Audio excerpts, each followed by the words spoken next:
Hello, everybody, and welcome to Pivot Point DFS presented by FanDuel on the Believe Network, part of the Old Man Squad Sports Network. I am your host, Keith Cork, and I am here to talk to you about the Thursday DraftKings slate for NBA. It's a 4-game slate, so it is a smaller slate for sure. So this will be a pretty quick episode, but we will go game by game, of course, and touch on every single game and what I'm looking for and who I'm looking at in the upcoming slate. But first of all, let's take a look at how we did in the last slate. And boom, bam, bingo. We actually had a really nice showing in that one. Didn't take down the number one spot, obviously, not the big one that we want in the end where we're going to be up a whole bunch of money. But we did recuperate. Recuperate? Yes, that's the word, right? We recouped some of our money that we had lost in our previous slates. And I meant to go back and take a look at this and see how many shows I've done and where we stand. I know I'm down a little bit still so far, but this is a nice hit here.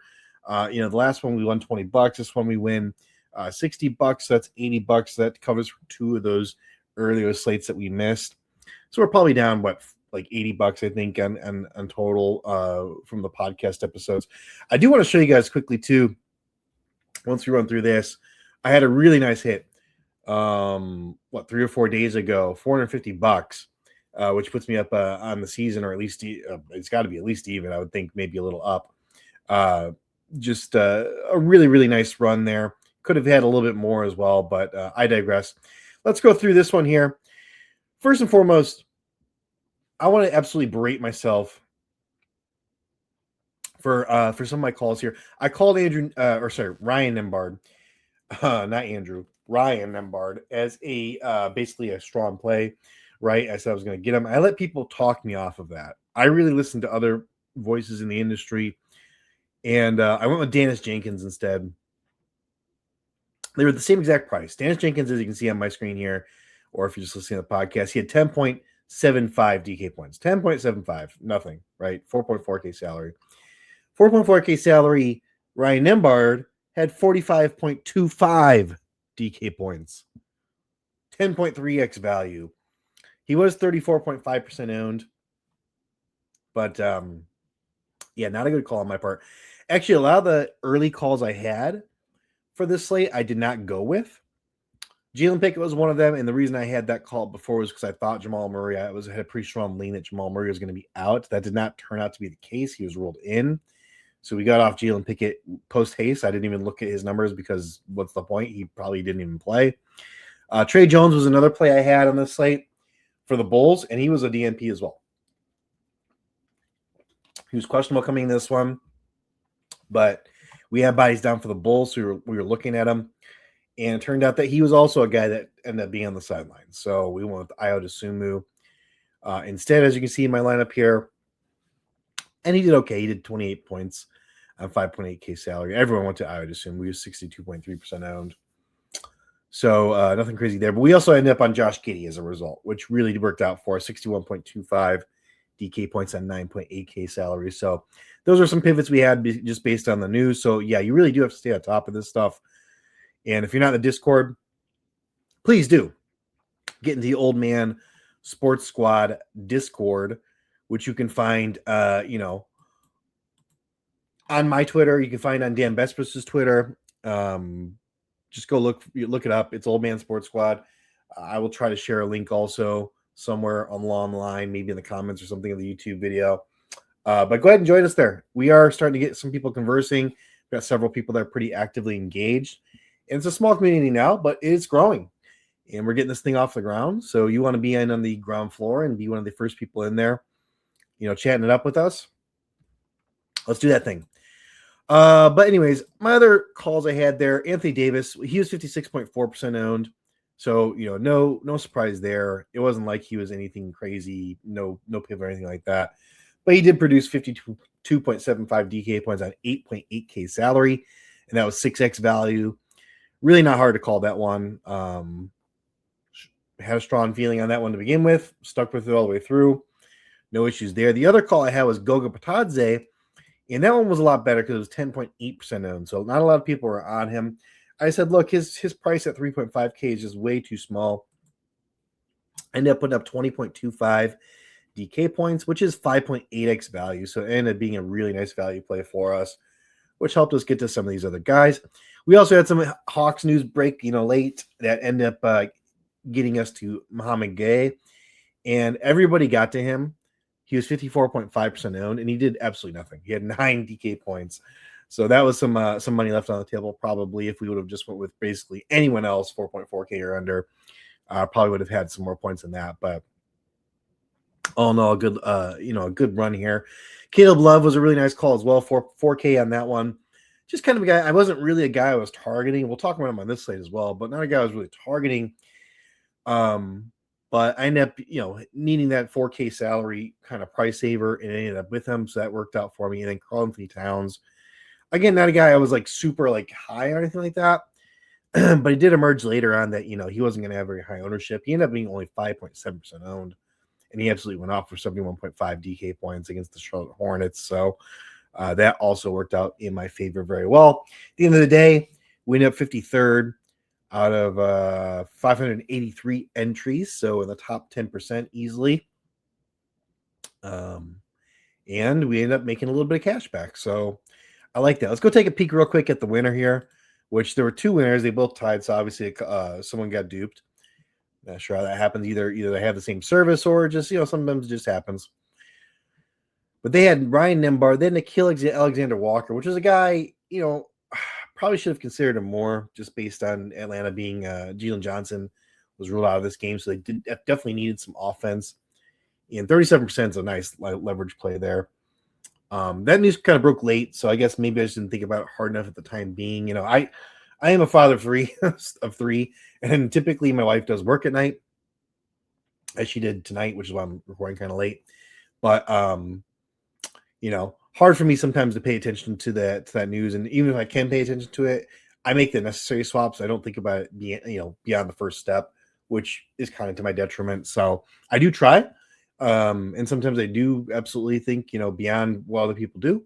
But if I had less responsibilities, I'm not going to drop my kids and focus only on basketball. Wish I could, but not my full-time job yet. It was at one point, but not anymore. Michael Porter Jr. was also in this lineup here, which he had a really nice game against my Bulls. Yeah, absolutely. Just crushed it. Should have seen that one coming. 33 points. Was open a lot of that game. Anthony Davis is in this lineup. Maxime Renaud was a miss on my part. I definitely did not think about Maxime at all. Moved into the starting lineup. Had a really, really decent one, even though the Kings got absolutely blown out of the water. So I don't feel too badly about that one. He might not have even been in the starting lineup in this one. I can't remember, but he probably closed out the game if they're down that much, and he had a really nice one here. So now I've got him on quite a few season-long teams because I picked him up, in the hopes that he would take off, and he has kind of taken off. Kevin Porter Jr., really shocking that he was only 2.9% owned with no Giannis in this one against Detroit. Not a great matchup, obviously. The Pistons are a pretty stout defense, but end up having a really nice one. This is, I think his second game back from injury. So, he, I should have probably thought about him a little bit harder, honestly. Josh Hart was in this lineup at 3.3%, and then he also had he or she also had Goga Batadze in this lineup as well. So that was that last slate. And, I would say I'm not too upset. Sorry about that. I'm not too upset about, any of my misses there. I think they were good reads and, definitely some missed opportunities. But at the end of the day, like I said, end up making a lot of the right calls and nearly got to the point where, we were going to take that thing down. I mean, had I gone with my original call of Ryan Nembhard over Dennis Jenkins, it would have pushed me up to like somewhere in like the 20s, right? Or the 13s or something. It was like 13th or something like that. It would have pushed me up pretty high in the rankings, and I would have made, quite a significant amount more, probably like $300 as opposed to $100. So wish I could have, would have. But I did not. We move forward. That's what we do. So looking at this upcoming Thursday slate, like I said, it's a 4-game slate. Kind of a weird week because of all the NBA Cup games. Like tonight we had 2 games. Last night we had 2 games as well. You know, because of the NBA Cup, those are the teams that are in the NBA Cup. This is a 4-game slate, so a little bit more normal, but still pretty light. And these teams have been having pretty light schedules, so we don't have to worry about things like 3 games in 4 nights, 4 and 5 nights, back to backs. None of that's going on here. Everyone should be pretty fresh. I'm sure we'll get some kind of injury news tomorrow, and there's a couple of guys in the later games, especially that we're taking a look at. But as it stands, I mean, for the most part, these teams seem to be relatively healthy, which is pretty interesting.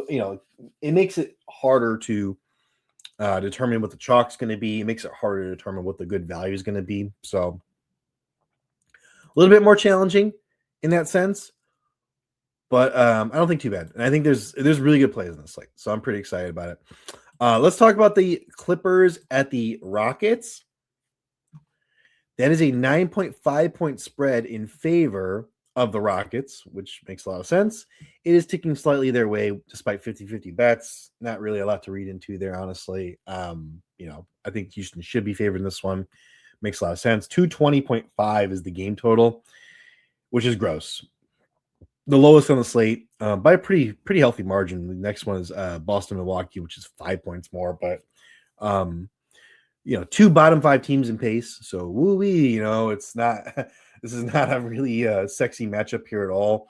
If you wanted to fade this game completely, even on a 4-game slate, I would not blame you. But there are a couple of pieces that I do find interesting.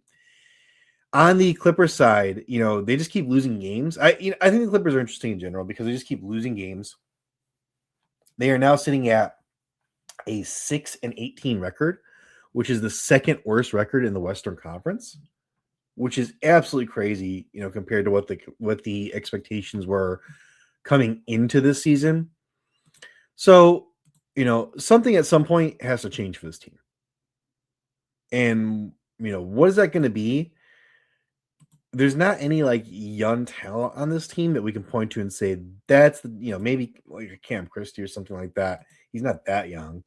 There's no young talent where it's we point to them and say, maybe a Kobe Sanders, but we point to the guy and say, hey, this guy's got to get minutes in order to, develop. And we're not that late in the season yet where the Clippers have to absolutely throw in the towel. So it's kind of in limbo right now. Maybe Brook Lopez gets back into the rotation and they just try different things to see if they can start winning basketball games because, as it stands right now, this ain't it, right? This is not it. They got to do something different. They got to figure it out. And time is slipping away from them really quickly. They still have Kawhi Leonard on this team. They still got Ivica Zubac on this team. Still have James Harden on this team. So, it's not a team that you necessarily want to just throw your hands up and say, you know what?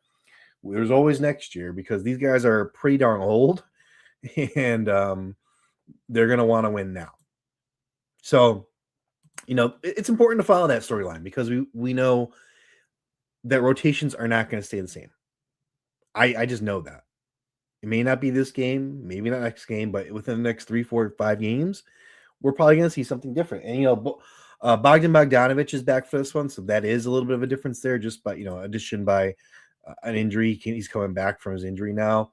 He's 4.2K. I would assume he's probably on a minutes limit, so I'm not super excited to roster this guy or anything like that. He's probably going to see around 20 minutes. And, maybe he hits value there. I mean, he's had some big explosions here, but as you can see, 37 minutes, 20 points in 20 minutes is, that's probably a really good game for him. And that's really just not going to do it for me. So I'm not interested in playing him, but he is back. So that's something to watch here in this rotation. I think, for me, there's only 2 guys that I'm really kind of interested in on this team as it stands that I know are going to have a role. And that's Kawhi Leonard at 8.2K. Not a good matchup, pace down, all that. But this is still a very cheap price for a guy that has the ability to put up elite numbers, right? And we saw it before. You hear on the 31st on Halloween, he had 61.2 DK points, 50 DK points. He followed up with 55 on the 26th of October, 54.8 on the 1st of December. There is still quite a bit of a ceiling here for Kawhi Leonard. should his shot be falling if he's allowed to play 35 plus minutes, which he has been playing 35 plus minutes in, quite a few of these games. So they've kept his minutes down a little bit since coming back from the injury this season. And you just can never trust this guy. But, on a 4-game slate, your options are pretty limited. So I don't think there's a problem, especially in like large field GPPs when you have a lot of, lineups out there to go with some Kawhi Leonard and have some exposure there. The other guy I'd be looking at is the guys I mentioned every time we talk about the Clippers, and that's John Collins. And, look, he's been absolutely dreadful and awful this season, but the opportunity is still absolutely there. 32 minutes, 25 minutes, 30 minutes. We are getting 25 minutes of John Collins at 4.9K. And, had we been saying that with the Hawks, 3 years ago, 2-3 years ago, we'd all be jumping at the bit. Now he's a backup center for this team as well. He's really the one guy that I think continues to play, even if they do kind of pack it up at some point this season. So that's more of a season-long observation, though. Don't think he's must roster by any means, for sure. But I do think he's interesting. I do like his salary, of course. On the other side, for the Rockets, it's just about as ugly, and even more so because these guys are pretty priced up. Even Kevin Durant, who also has a similar ceiling to Kawhi Leonard, he's $600 more. So I'm not in love with anyone here, except for one guy, which I actually really, really love, and that is Steven Adams. Steven Adams at 4.5K. We can see here, in order to get 5X at 4.5K, that's 22.5 DK points, right? And he's hit that in 3 straight games.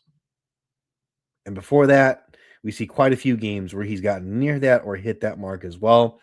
So in terms of a value play, and it's not like center's super stacked on this slate. If we go just to the center, tab here, you've got Nikola Jokic and Alperen Sengun at the top.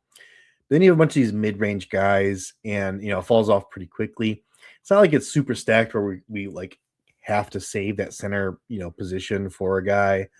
Obviously Nikola Jokic, we'll talk about a little later on, is a guy you want to get to in a small, slate like this. But you could still, just slip him into your, utility spot. It's not like it prohibits you from playing him. It just limits your flexibility a little bit more. So I do like Steven Adams here. And I think it's a nice matchup, a decent matchup here where it's paced down. Should be quite a few boards. Less boards in a paced up game, of course, but good, 2 very solid defenses. So, I think you'll see more rebounds, more missed shots, the frequency compared to other games. So the boards are still around the same, even though the pace is down, if that makes sense. So I do like Steven Adams here. I think he's a good play. Moving on to the Boston-Milwaukee game, though. It is currently a 9-point spread in favor of Boston, and it's moving their way after opening at 6.5 in favor of Boston. 225.5 is that game total, despite most bets being on the over. It is moving down a little bit. Not a lot to take away from that. It's possible that this game was circled and opened on other books before Giannis was ruled out, before he was injured, which would explain why it went from 6.5 to 9. So I'm not too concerned about this movement. It's not like superficial or anything like that. Nothing too crazy going on here. On the Boston side, Derek White's finally started to turn it around, right? He's 7.8K, which is a nice salary here. He's put up a 55, almost 56 point performance, a 46 point performance, a 50 point performance. And this is all within the last 6 games. So 3 out of the last 6 games, he's gone bananas. So that is something absolutely to consider. I think he's a decent player. And yeah, Ryan Rollins is a really decent defender. I've talked before about his deflections per game. I don't know if he still leads the league, but he was leading the league earlier on in the season. in deflections per game. Got a lot of length. He's a very decent defender. But I think Derek White at this point has kind of put to bed all those question marks about, can he be the alpha? Can he be the number one option? I think those are suddenly, those talks are suddenly gone. Because I think he's done a great job. That shot's just started to fall. And we're seeing the results now. Right? It was always going to happen. I think my faith was maybe a little shaken in him. But he's really started to come around. And the team is starting to secure wins. So I do like Derek White here. There's no way I'm touching Jaylen Brown at 9.9K, almost 10K. Unheard of for Jaylen Brown in previous seasons. Yeah, there is no Jason Tatum. Yes, he's been going pretty bananas as of late. Basically a guaranteed, 51 plus DK points. And maybe other people disagree and they want to play him at that salary. But I smell a trap when I see one. I don't trust this. I do not trust this. Milwaukee's not like a great defensive team by any means. But I don't want to get to. I mean, I would rather try to get to. If we look at everybody in the slate, I'd rather try to get to a Jokic. We're going to talk about Avdija, but I'd rather pay for him. I'd rather even play Şengün probably. Maybe not against Clippers. I take that back.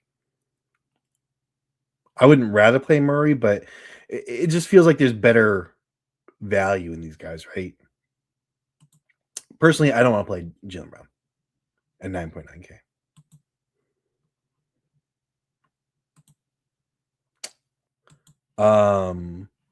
One guy I'm going to keep my eye on Boston also is just to see what kind of role he ends up playing is Josh Minott.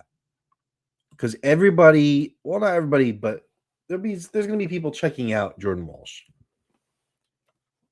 Had a couple of big games within the last, couple weeks. 31 points, 41.8 points, 35.2 points. So he's been going off a little bit, kind of weirdly, because he's not a high usage guy.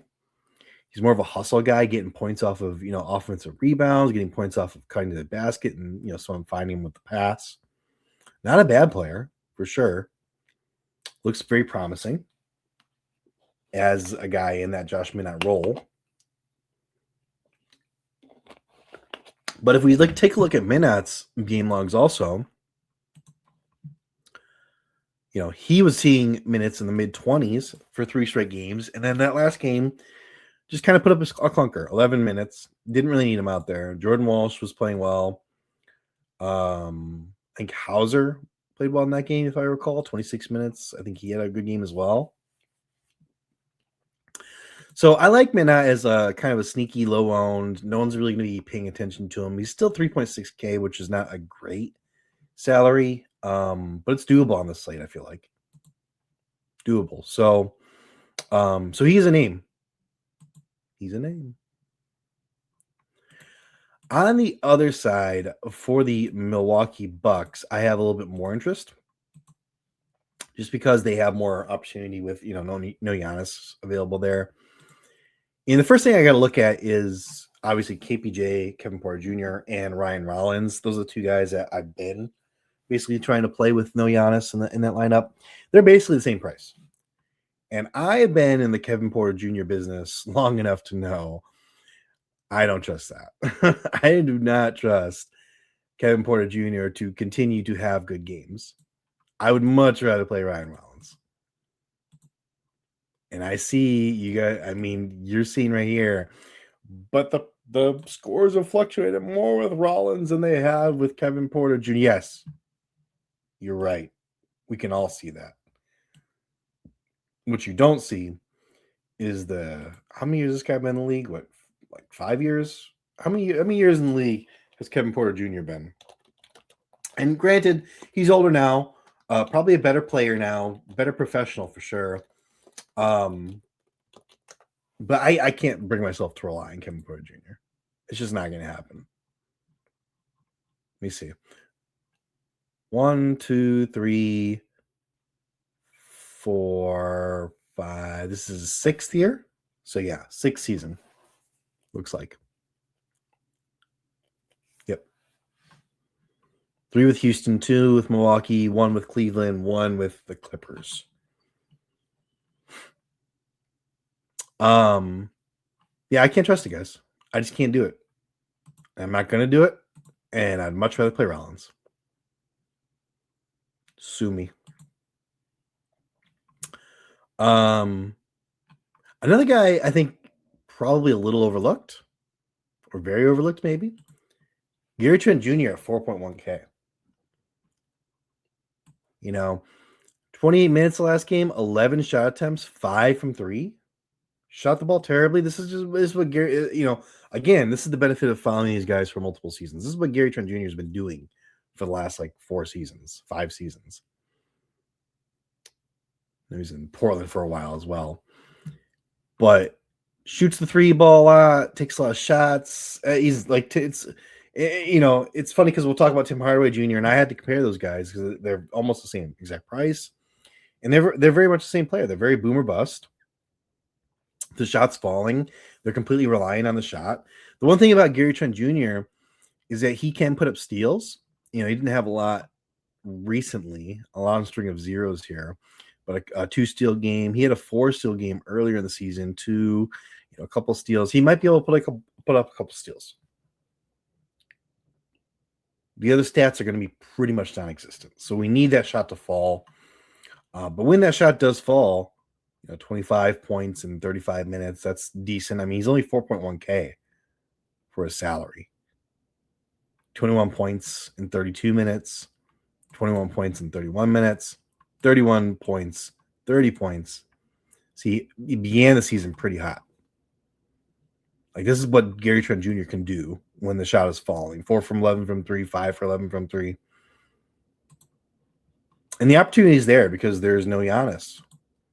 Somebody has to step up. Lost a couple games now. No Giannis for another 3 weeks. So I like Gary Trent. I like Gary Trent Jr. I think he's a very very decent play.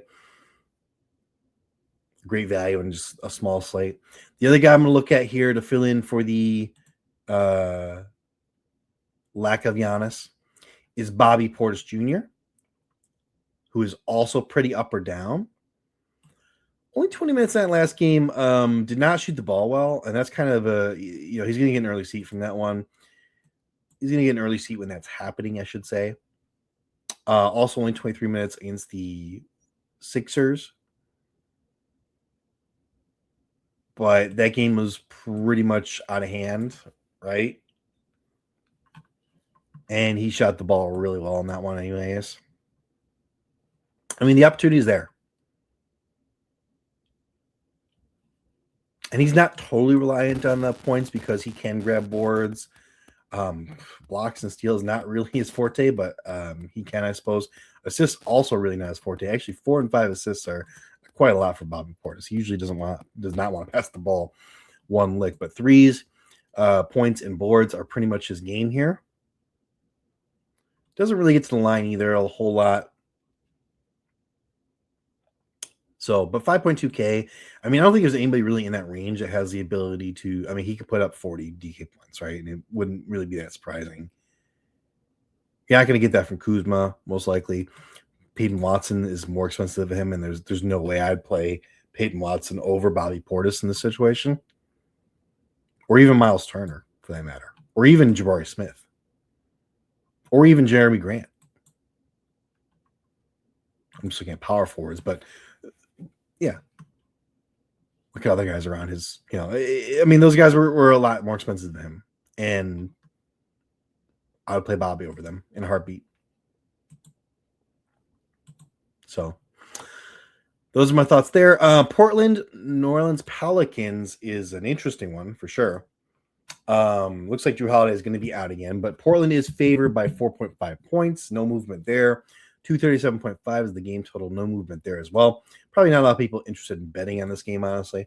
So it doesn't surprise me there's not any movement. And those numbers seem relatively in line with what I would expect. So nothing really fishy there. On the Portland side, I do have to point out Caleb Love again. Absolutely dreadful the last 2 games, but the one game I did play him, 31.8 DK points. 46.8 DK points, 32.2 DK points earlier in the season with opportunity. And he's not going to have that opportunity, in this game because they're willing to play Deni Avdija at the point guard position. They're willing to play Shaedon Sharpe at the point guard position. So with Shaedon Sharpe back, it makes Caleb Love less of a nice play. I'm not totally in as I was in the last slate. I believe Shaedon Sharpe either was out or let me see here. He either was out or he was coming back from injury in that last slate. Looks like he played 32 minutes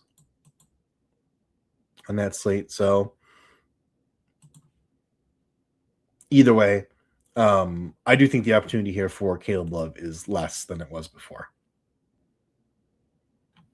I don't really get the price tag on Toumani Camara here, 6.2K. Yeah, he's had some really big explosions recently, but he's not a high usage player. Catch and shoot player, defensive player, going to put up defensive stats, going to grab some boards. Nice player. I got him in I got him in a couple of season-long leagues. No issues with him. He shoots a lot of threes. So there's some variance there. But I don't get that price tag. Not for me. Deni Avdija, on the other hand, seems like the first attractive spend-up player on this entire slate. And he has been reliably going off pretty much all season. Has had a few, I wouldn't even say duds, just kind of disappointing games. But here, you got the Pelicans. Worst team in the NBA, possibly? Question mark. They're down there. Very well could be the worst in the NBA. Juicy matchup. I love Deni here. And that's not going to be a hot take. I think everyone's going to be on Deni, but he is very attractive here. The riskier pivot off of Deni, if you want to get frisky with it, is Shaedon Sharpe. And Shaedon Sharpe is more of a boomer bust player. Gets downhill, dunks the ball, obviously can get called for charges with that, can get injured doing that. Obviously, there's some inherent risk here if you play Shaedon Sharpe. 6.7K is his salary, though, which is a nice savings from Deni's 9.7K. It's $3,000. So you have the same basic ceiling, right? He's put up 50 points this season. He's put up 40 multiple times. So there's definitely a world where he outscores Deni. But Deni is just kind of on another level. Shaedon cannot put up a 75.8 DK point game. He's not going to get a triple-double. No way. So there's another level here, but it's also a 3K price difference. So both those guys are interesting, though.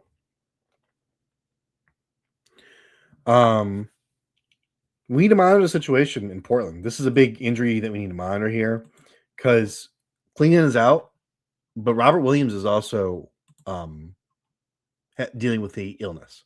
He's sick. Played in the last one. Got quite a few minutes, 30 minutes.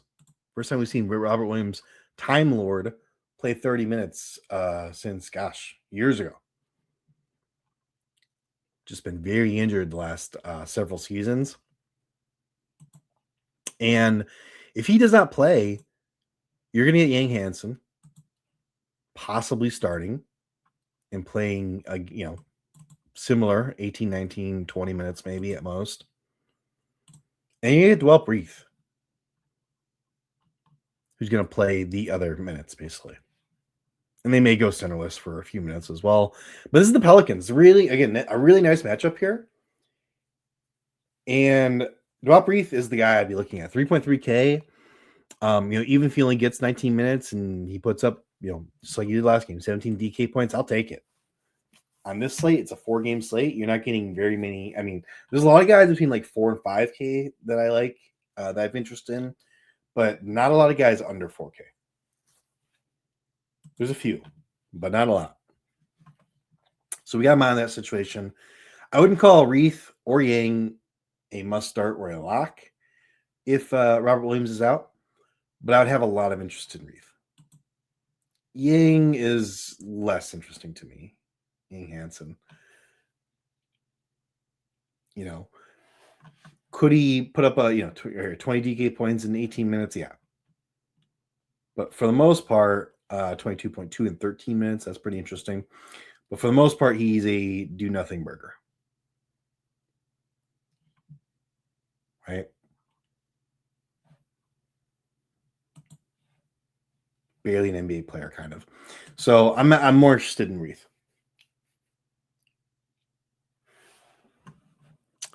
Outside of that information, going to the New Orleans side of the ball, we do have Jordan Poole attempting to come back for this one, possibly coming back for this one. If he does play, we're going to have to cool our jets here on Jeremiah Fears, right? Jose Alvarado. We'll have to cool our jets a little bit on Trey Murphy, which is going to upset some people because I know people are in love with playing him. That was my guy last season. I feel like it's like I want something new, right? This is an old toy. I don't want to play this anymore. I want something new now. So I'm not on the Trey Murphy train, which is upsetting because he's had such big games already this season. As you can see, very recently he's been really coming on hot. But at some point that will cool off, and obviously if Poole's playing, that's really going to cool our jets. So I'll keep we'll keep an eye on it. Trey Murphy could be on the table here, but Herb Jones is basically priced at where his floor is, right? That's way more interesting to me. 22 fantasy points would be 5x value here at his 4.4K salary. And I mean, if we just take a look, and there's no reason to think he's going to have, much of a minutes limit, if anything at all. He played 26 minutes in his first game back. But 22 DK points, I mean, he's essentially hit that in 60% of his games this season. So he's priced basically at his floor here. Portland themselves is not a bad matchup either. It's a pretty good matchup. So I was big on Herb Jones last slate, and this slate I'm high on him again. And then probably the guy that everybody wants to play on this Pelican squad that is probably the most interesting, Mr. Derek Queen. The one and only Queen may get a matchup against Duop Reith or Yang Hansen, in which case, we saw him just give the business to Luke Cornett last game. And even if Robert Williams is in this one, I mean, it's still a prime spot. You should play him. Don't overthink it. Will he be popular? Yes. He has the boom potential of a crazy person. Crazy, crazy boom potential. And I think the Pelicans have to eventually realize that you lean into that. Let this kid go nuts. Let him have a lot of fun. Make things interesting, exciting for your fans. While it's another lost season for this Pelicans squad. Just a dreadful team. Zion Williamson injured again. Just absolutely disappointing to the max. So I think you play Derek Queen. Yep. I do. Denver at Sacramento. Denver is a 9.5 point favorite. And it's moving their way. And it's 238.5 game total, the highest in the slate. Okay. Makes sense. Movement makes sense. Total makes sense, I would think. Denver usually plays a little bit paced down and has a pretty decent defense. They are missing Aaron Gordon, though, which does affect that. So total may seem a little bit high to me, especially with no Zach LaVine in this game. So I'm a little surprised it's not moving down a little bit. That's a little bit fishy to me. But otherwise, Denver being favorites by almost 10 points makes sense. I mentioned Hardaway Jr. And, again, he's 4K. Gary Trent's 4.1K. I think they're similar. I really do. I think at the end of the day, you're just splitting hairs. But they're basically the same price. They have the same risk. Tim Hardaway Jr. is in the slightly better game environment due to the totals. But I would say Gary Trent Jr. has more of an opportunity. No Giannis. If he starts getting going, Gary Trent Jr., shots falling, they're going to continue to feed him. And he can go bananas. Tim Hardaway Jr., we've seen it. Shots start falling for this guy. It's capped. You've still got Jokic on this team. Still got Cam Johnson. Still got Peyton Watson. You still got Jamal Murray. These guys got to get their shots up too. So there's more of an opportunity, I feel, for Gary Trent Jr. So for that reason, I like GTJ a little more. But I do think that Tim Hardaway Jr. is worth being in your player pool, worth consideration. Nikola Jokic, always on the menu. Always. Eat him up. Against the Kings, with no DeMontis, they got Maxime Ronaldo, who's a second rounder in there. Jokic was a second rounder too. Don't forget. But yeah, he should eat. But he's 12.9K. Again, I think there's enough value on the slate you can get to him. I'm going to work on that. I want to. Because there's no way you beat that floor with Jokic. And the ceiling, can't beat that either. So, we haven't seen a big game of him recently. And they were just on a big break. He got to go watch his horses race for a couple days or something. So he's probably happy. So yeah, I like Jokic. On the Kings side, definitely interesting because there is no Zach LaVine. He's been ruled out with a thumb issue, supposedly. Thumb soreness. And Dennis Schroeder is doubtful. I mean, he could be, upgraded throughout the day. Maybe he's questionable, and then we think maybe he plays. So something to keep our eyes on there.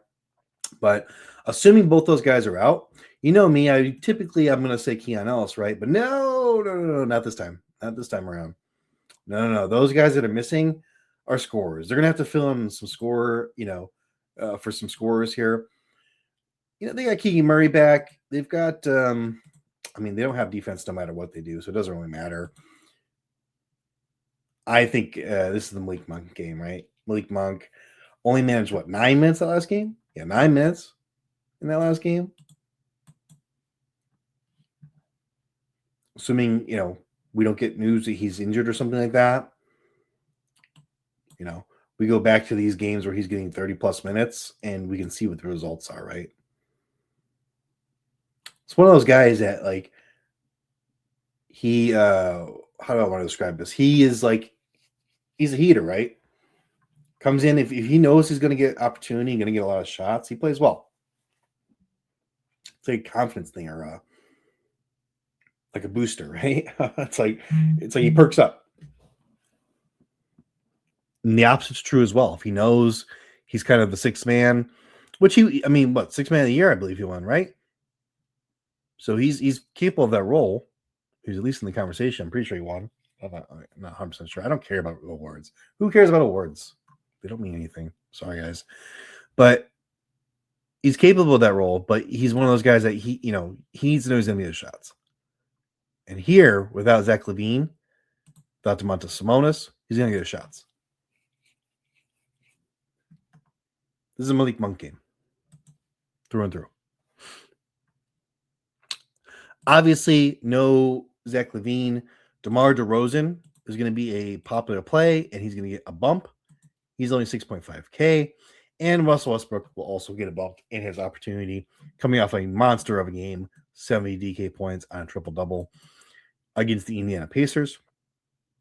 They're playing the Denver Nuggets, guys. These are not must plays. Nobody on the Kings is really a must play. Well, no, I take that back. Westbrook and DeMar DeRozan are not must plays.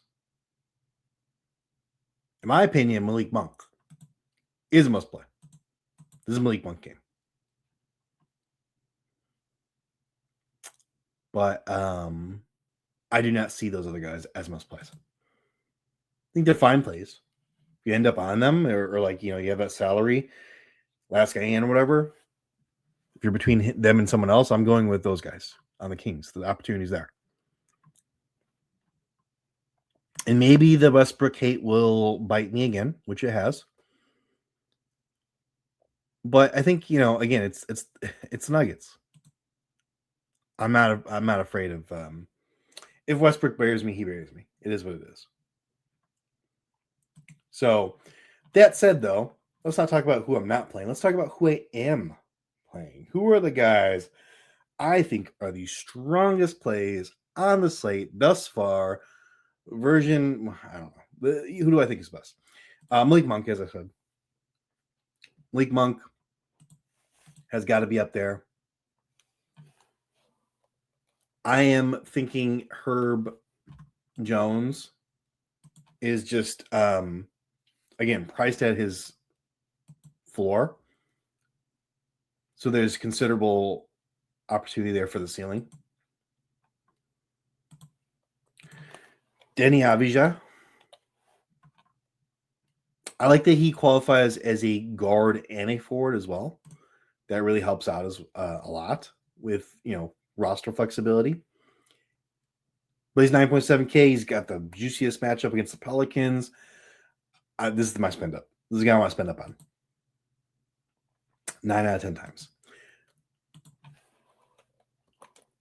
Derek Queen. Power forward and center eligible, which is nice for sure. But I also like his matchup going the other way. So I'm stacking that Pelicans-Portland game. I wouldn't say very hard, but somewhat hard. It's the most interesting one, I would say, for me.